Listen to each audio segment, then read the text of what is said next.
As we fight for liberty across the country, many people comment on how lucky I am to live in the great state of Texas. They assume that because Texas has Republicans in charge, things must be easy. Far from it. Texas is the largest conservative state, and that has painted a big bullseye on our longhorn backs. Big money from around the world has targeted this state. In terms of the four horsemen threats, we see active Chinese communist operations. We see a massive rise in mosques funded out of the country with plans to bring millions of Sharia-adherent followers into the state, running parallel societies until they feel dominant. Globalists, likewise, have set up shop here, committing billions of dollars to turn Texas blue. And we have plenty of traitors, cowards, and fools who have enabled all of these threats. Will the Texas people stand up as they see the approaching threat? Or will they change the channel and drift blissfully into an unconscious state? Wherever I travel, people say, if we lose Texas, it's all over. If they're right, then what happens in my state matters for the whole nation. And one man who definitely feels that way is our guest today, Frank Gaffney. Frank's the president of the Institute for the American Future. In addition, Mr. Gaffney is the host of Securing America, a daily program on the Real America's Voice Network and podcast, and he's the driving force behind securingamerica.substack.com and the author of a daily audio and video commentary, The Secure Freedom Minute. Welcome, Frank. It's great to be back, Kevin. Thank you for having me. You spent the best part of the last 5-6 weeks here in the state of Texas. It's far from your home. Why are you spending so much time in Texas? It is far from my home, but it's close to everything I hold dear. And what we believe is very much on the line in Texas as it faces this existential threat from Sharia supremacists, most urgently, I believe, because they're so numerous.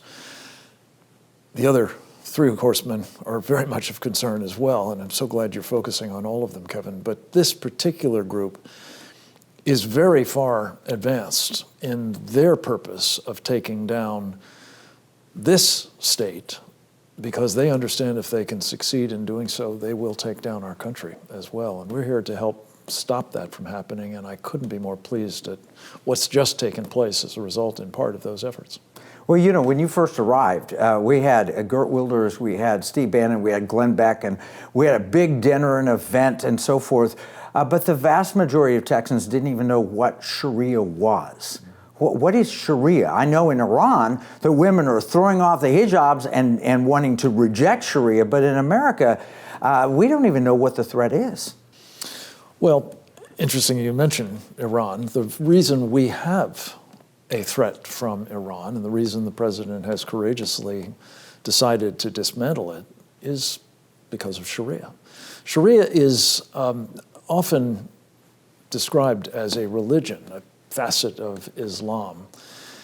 It is actually a diabolical, toxic, totalitarian, political and legal system aimed at destroying ours, replacing it and every other nation worldwide with their caliphate, their agenda, their Sharia governance.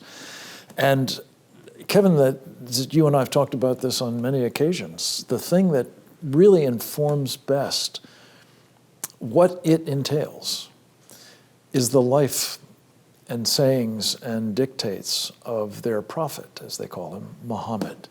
And if you simply look at him and the fact that he is described by Sharia adherent Muslims as, quote, the perfect man, you realize that what we're talking about here is not a religion. It is demonic. It is satanic. And its purpose is antithetical, as I say, to everything we hold dear, most especially our Constitution and the freedoms that it guarantees. Can you imagine if Jeffrey Epstein were able to label what he did as a religion and 1 billion people backing him up and then saying, hey, if you don't agree with this, we have the right to kill you. And yet that is my understanding of what Sharia does. It says that you can marry a 6-year-old, you can have sex with her at 9 years old. I was seeing some Iranian imams who were saying things like, well, you can play with the children up to it, just don't actually penetrate them, but you can play with them as babies, and this is sick. It's sick. It's sick. And Kevin, it's not just that that is permissible. So many of the aspects of this program are obligatory. Lying comes to mind, but for the faith, that is. But so are, treatments of women. The stoning of one that might be accused, however falsely, of being an adulteress. The flaying of people, the beheading or at least amputation of feet and legs. I mean, this is a death cult, let's be honest. It does not earn, nor should it receive, the protections that actual religions, which worship a deity that is benign and that is loving and that is encouraging of individualism especially, to have the protections of our First Amendment, our constitutional right to freedom of religion. This is anything but, and it must be treated instead as I said, a totalitarian, toxic, and demonic ideology that is absolutely impermissible, for sure, and certainly illegal in a number of important respects. So if you're talking to young people, there's a couple of things. Number one, you say Epstein, and they're like, it's bad, I don't want anything to do with that. And yet Sharia does that. Second thing is, I don't want anything to do with Nazis. I don't want to be a Nazis. And yet there is literal Jew hatred in Sharia. And Jew murder. Jew murder, which is the sin of Adolf Hitler, right? So we've got Nazi. Can you imagine if Adolf Hitler were able to declare it a religion and force people to accept him? You have to accept me because you accept religion. He actually did that. He just didn't call it a religion, of course. He conquered continents to make them submit. And submission is exactly what Sharia is about. But you're right, Kevin. They have had the sense to put this patina of religiosity to it, when otherwise it would be just naked brute force of the worst kind. And I do want to underscore this point about the inhumanity of it. You mentioned child rape, guised as marriage. You could talk about rape of others. I mean, these gangs that have been raping, by some estimates, 1 million and British that's permissible girls. under Sharia. It's not only permissible, it is ordained by it as helping to spread the faith. This is all about conquest. And the fact that anyone would deign to say, you are not only allowed to do that in America, you are entitled to do it, and the U.S. government must protect you. We've got to cover more of this right after this break. Every day across the globe, big business agendas go unseen by investors. Things that go against your core values and beliefs. It's time to know your investments. Abortion, alternative lifestyles, gender and identity confusion. If you believe in protecting marriage and life, children, innocence, guarding masculinity, restoring families, defending religious liberty, invest with your values. Before investing, carefully consider the fund's investment objectives, risks, charges, and expenses of the investment company. This and other important information can be found in the fund's prospectus. To obtain a copy, visit timothyplan.com or call 800-846-7526. Read each prospectus carefully before investing. Investing involves risk, including the potential loss of principal. Gold holds its value far better than the US dollar. Let's see what happens when I go in this sweet shop and pay with gold. Can I pay with gold? I mean, you can wait, find out how much it costs. Do you know what? Basically, do you know why I'm even using gold? I do not. It holds its value over time, but it's a bit difficult to spend, isn't it? Do you take this? Yes. That's MasterCard. Yeah, but I'm actually going to pay with gold, believe it or not. Using this. That's my MasterCard, and it's linked to my gold wallet. So let's just watch that. Authorizing. Yeah, add a tip. Thank you. So this is your store? Yes, sir. And how much gold did I pay? 0.2243 grams. Yeah, success. Bought with gold, paid with glitz.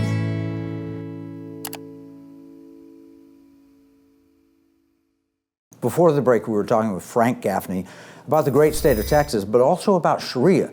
Normally, you wouldn't put those two together. I mean, what does Sharia have to do with Texas? But Frank, you've been here for a month. Is Sharia active in this state? It is. And I think the reason a lot of people wouldn't recognize that, Kevin, is, to use that old metaphor, like the frog being boiled to death incrementally in a pot of water instead of all the heat causing him to jump out. We're being boiled in this country incrementally. And this state is a prime example of it. There aren't actually that many Muslims in this state just yet, but they are bringing large numbers of them in, and more to the point, they've been building assiduously for decades infrastructure into which they will be moving. Residential compounds like Epic City, the East Plano Islamic But Center. the governor banned Epic City, right? He said so, but in fact, the law that he signed expressly excluded a community like that, of that size. And unfortunately, people have very different views, I've discovered in my time here, about Greg Abbott. I personally am very appreciative of one thing he did recently, I think in recognition of the extent to which Sharia supremacists have been penetrating and insinuating their agenda, their anti-constitutional, and again, by the way, not just the Constitution of the United States, the Constitution of this state. They're undermining it systematically. And he designated the Muslim Brotherhood and its pit bull, the Council on American Islamic Relations, as both international terrorist organizations and transnational criminal ones, rightly so. So I give him credit for doing that. Well, describe who those are, CARE and the Muslim Brotherhood. The Muslim Brotherhood is arguably the preeminent Sharia supremacist organization on the planet. It was founded in 1928, as I recall, to try to fix the damage done when the Turkish government of Ataturk eliminated the caliphate that had been in place of the Ottoman Empire. They wanted to get it back, and they've been beavering away ever since, and they've been getting immense amounts of money from so-called allies of ours like Qatar and Turkey, and even, I think, the Iranians. Well, we're taking care of the Iranians, and I trust in due course we're going to get these other two. But the point is, Kevin, that the governor has been better on talking the talk than walking the walk. And we've been mounting here for the past few weeks a phased campaign, the first phase of which is to encourage and help and, with that figurative bayonet at his back, inspire the governor to take the sorts of steps that would enforce what he has said. Let me give you just quickly one example. He said in his designation that Council on American Islamic Relations, better known as CARE, front group for the Muslim Brotherhood, and the mothership would not be allowed to own real property in the state of Texas. I believe that's most of the mosques. By the last count I saw, some 330 of them across this country, across this state rather, 2,000, 3,000, something like that across the country. Can you stop a huge second? Number there. Sure. Say that number again. It's so frightening and so powerful for people to wake up. There's how many mosques in Texas? There are 330 at the last count I had, and I think there's about 40 of them in the Dallas-Fort Worth Metroplex alone. And their numbers are growing. Some of them are just, home mosques, they call them, but some of them are these mega mosques around which are being built communities like they have in mind for Epic City. My point is this. There is a front group of the Muslim Brotherhood called the North American Islamic Trust that was established for the express purpose of buying and owning the mortgages of these mosques. Why? Well, not only to get them built and start having a community around them, but to control that community, control that mosque. You know a lot about economic warfare. This is a manifestation of it, in my estimation. And we need to stop it. We need to get rid of those mosques. And the governor's declaration is a prime place where he could take action on that now.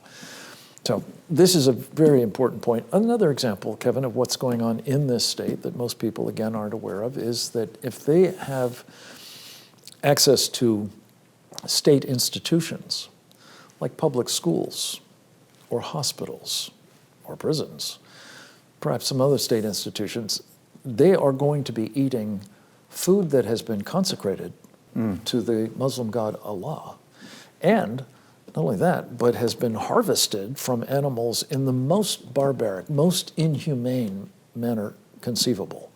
They slit their throats without any kind of anesthesia and just let them bleed out. So if you don't want to be eating what are called halal foods, you need to recognize that you're being force-fed them as things stand now. This is meat sacrificed to idols for me as a Christian. It is. Yeah. And worse of it, it is food that has been prepared in a way that you would almost certainly find utterly repugnant. I believe that this is just another example of the sorts of things that the people of Texas don't know is happening, how far it has advanced, and that it has been accommodated by, well, I would say some of those people in your fourth group. Yeah. The traitors. The like fools. a principal who puts on a hijab at East Wiley High School Yes. and then has them openly passing out literature. Yes. Contrary to anything that we would allow a Christian faith or any other faith to do, they've literally taken over a high school right here in the heart of Texas. Right. Speaking of high schools, the mayor of Houston just groveled in an all-Muslim forum talking about the cultural wonders of Islam and how he regretted that he wasn't taught about them when he was in high school here in the state of Texas. I mean, it was a part of the pandering that has got them in some cases Muslim votes, to be sure, but it is also selling out the state of Texas, his constituents, not least in the city of Houston. So we're seeing a real threat then emerging in Texas.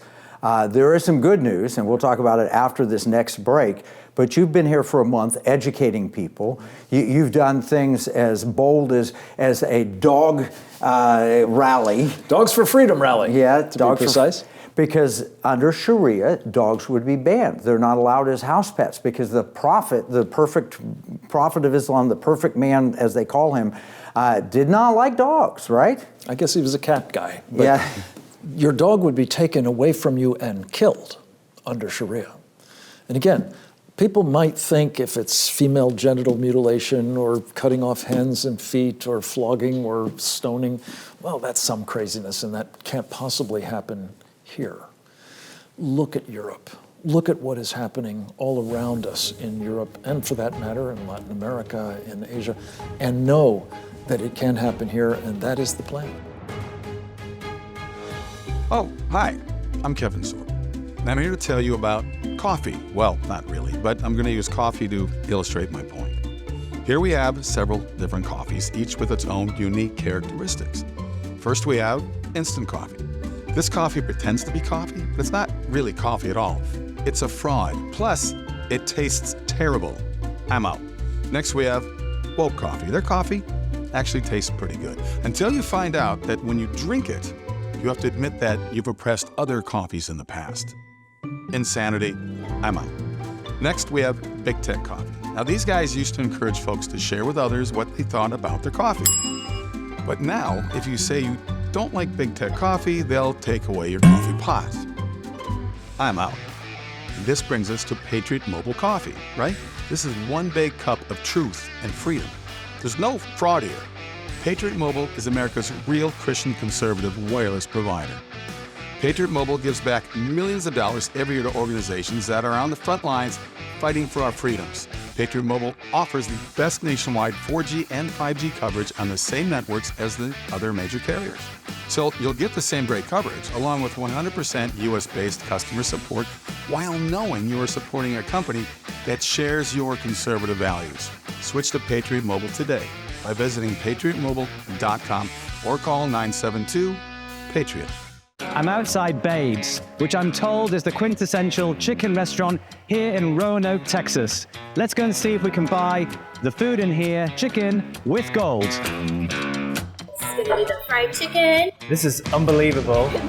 How am I going to fill this in? I seriously actually don't know how to begin with this. This is so overwhelming. They're with you. Do you think I can pay with gold? I don't know. You may have to ask the cashier. I don't handle it. Can I pay with gold? But actually, you said I could pay with this? Okay, I'm gonna pay with this, but I'm gonna pay with gold. So look at the price of gold going up. That's pretty cool, yeah? Right, this is babes, yeah? How much gold did I pay? Gold, how many grams? 0.26. 0.26, quarter of a gram of gold. How about that? That's pretty cool. That's pretty cool, yeah. Success! Bought with gold, paid with glint.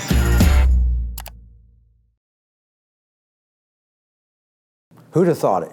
The great state of Texas, literally being threatened by, believe it or not, Sharia. You may not even know what Sharia is, but Frank Gaffney and I have been talking about the threat that it brings to the state of Texas. And if Texas were to fall, what would happen, Frank? I think it is predictable that not only would the jihadists who are trying to impose it on the people of Texas, when I say impose it, I mean force their submission, because that's the literal meaning of the word Islam, of course. But they intend to take this nationwide. Their ultimate objective is to eliminate the United States of America, the constitutional republic, the freedoms we hold dear, and all the rest of it, in furtherance, in fact, as an essential step towards their ultimate goal, which is baked into the DNA of Sharia going back to the time of Muhammad, which is to say, ruling everything.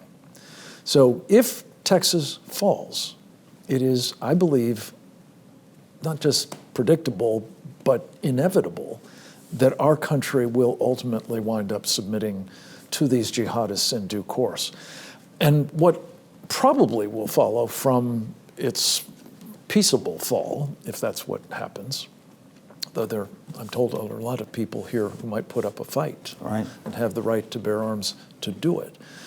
But however they might ultimately accomplish this here, you can bet that along the way, perhaps elsewhere, perhaps here, there will be violence used, because the perfect man, Muhammad, taught that the most efficient way of accomplishing conquest was through terrifying violence. Well, this is Hijra, something that was invoked by the mayor of New York, Mamdani, who says, hey, we need to welcome the stranger, just as has happened in Medina. Perfect man. Perfect. So you've been here educating Texas, and on March 3rd, just a little over a week ago, Texas got to go to the polls, and if they went all the way down the ballot, the very last thing they could vote on was Proposition 10. What was Proposition 10, and what were the results? Well, let me just say, it was only on the Republican ballot, but everybody who voted had an opportunity to vote in a Republican primary.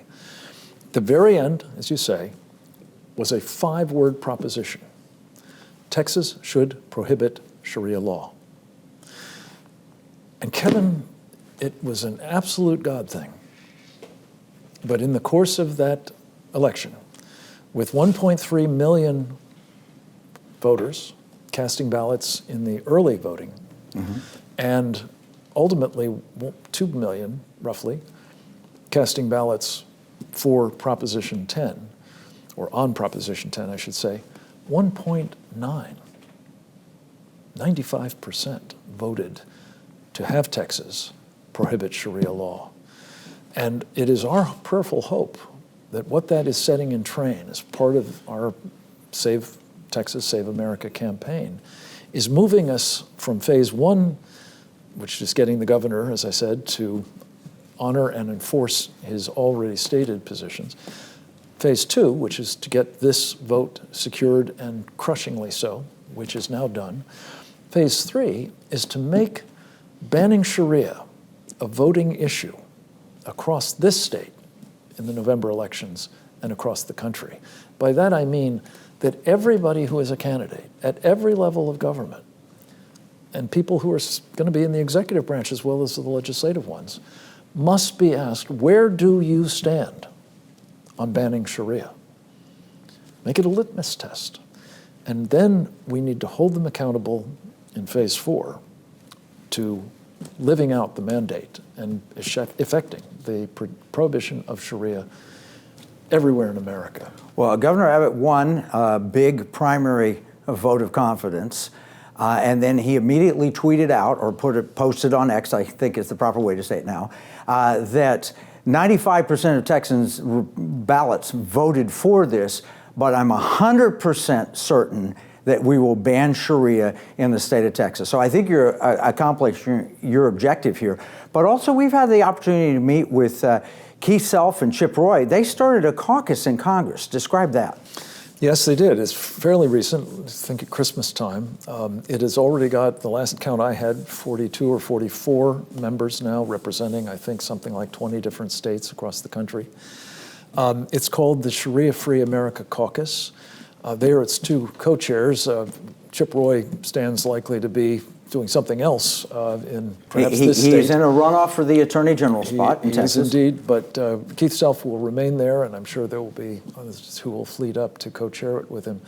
But it's been impressive that they've gotten that kind of buy-in from their colleagues in so short a time, and I think it reflects, Kevin, what people, again, well beyond Texas, are beginning to understand, which is we are facing a mortal threat from people who are enemies within, and they are set on our destruction, and what they don't utterly destroy, they will force into slavery, submission. And it will be with extreme prejudice for all of the things that we take for granted, we hold so dear. And we've been working in the course of this campaign with some converts from Islam, people who have come here from nations in which it is the state religion.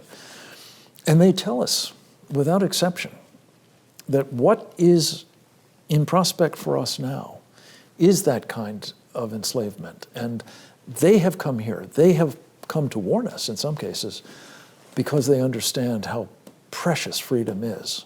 And they don't want to see us lose it, because if we do, no other place on the planet has any hope of enjoying it in the future. Well, Frank, you've been in this battle a long time, and I want to thank you for the efforts that you've made, but I have never seen such momentum as we got 95% of Texas Republican voters said Texas should prohibit Sharia law, and the efforts that you and your colleagues have made, actually, I bet if it were on the Democrat ballot, it would have received a majority, if not a very substantial majority, because people don't want to give up their dogs. They don't want to put women in hijabs. They don't want little girls raped. They don't want, child bride marriages. They don't want any of those things. So I just want to thank you for the incredible effort that you've made in the state. And I just want to encourage you, please keep going. Take this across the country. Oh, this is the kind of thing that we fight here in the Economic War Room. Sharia is a threat to America. In fact, I've got a book here that Frank pulled together and I was able to participate in, which is Sharia, the Threat to America. And when was this published, Frank? 2010. When? 2010. 2010. Here we are 16 years later and we're still fighting this battle. But good news, we have momentum. All right, we're going to summarize all this in our free economic battle plan. You can get a copy at economicwarroom.com. Remember, what we see as a marketplace, we think, it's just a religion or it's just free marketplace. Our enemies, they view it as a battle space. They see this as an opportunity to take America down. We cannot let them. I want to thank Frank Gaffney and all the people that have made this possible. This is Kevin Freeman from the Economic War Room.